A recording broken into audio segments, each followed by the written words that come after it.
You just heard Izzy talk about Nick Nurse there. Kyle Lowry, again, it's a postseason with Kyle Lowry at the center of what is going on. Chauncey, why does this keep happening to him? You know, if I knew, I would be able to help my guy out. It's a great point. But for some reason, he just seems to, his game kind of suffers a little bit in certain playoff series. I'll tell you what they do need from him today.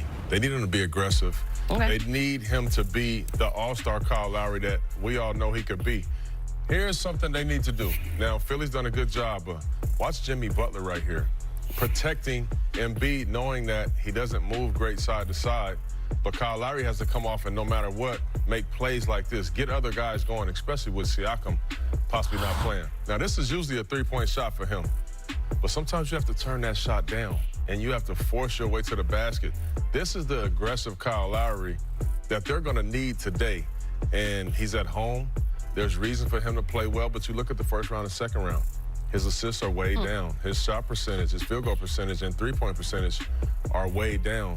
A lot of that, you have to give some credit to Jimmy Butler. I mean, that's a strong physical guy that they have guarding him.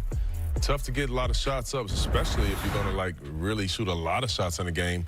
There's no clear advantage that he has on Jimmy Butler. All I know is this. He was raised in Philly. That's what I'm saying. Okay? That's who they're playing against in the playoffs. You got to give me some aggression. I need to see some enthusiasm. You can't be having lows in points, assists, field goal percentage, and three-point percentage and not being aggressive. He got to come out and be aggressive. This is what I see. I mean, you have star players and you have superstar players. You need superstars in the playoffs. I don't think anybody really considered Kyle Lowry a superstar. He's been an all-star, been a really good player in this league. But when you get to the playoffs, as the defenses get better, as the players get better, as the teams get better, you need your superstars. That's who steps up, and that's why you see Kawhi stepping up, and you see an emerging superstar in Siakam. You know, Kyle Lowry is an all-star, but I think we're expecting more than what he's really given. I mean, he could be a lot better. But why why? He could be a lot better, definitely. But I think we're asking a lot of him. You're asking him. But are we? It's every season, though. DeMar's gone, so that's not. You can't blame him. Your superstar step up. By no means is Kyle Lowry. Okay, well, he's a star, but he's not a superstar. Is he playing like an all-star? He's not playing like an all-star. Okay, well, why are we asking too much of him then? He's been an all-star 5 times. He's a really good player. He's the leader of that team. To win in the playoffs, you need superstars. When you look back at the history of the league, there are people in the Hall of Fame that haven't been an all-star 5 times. Right. Okay, and you're a Hall of Famer.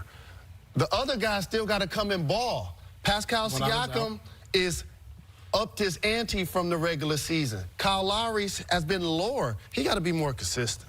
It's frustrating. I speak for Toronto when I say They'll that. be ready today. And you shot him down before. At the house. I blame you. You shot him down before. This is Toronto's MO. We all know this. The past 5-6 years, they have great regular seasons. Then they get to the playoffs, and this is what happens. We thought it was going to be different. I think that's fair to say. Anywho, that is the game that's coming up next.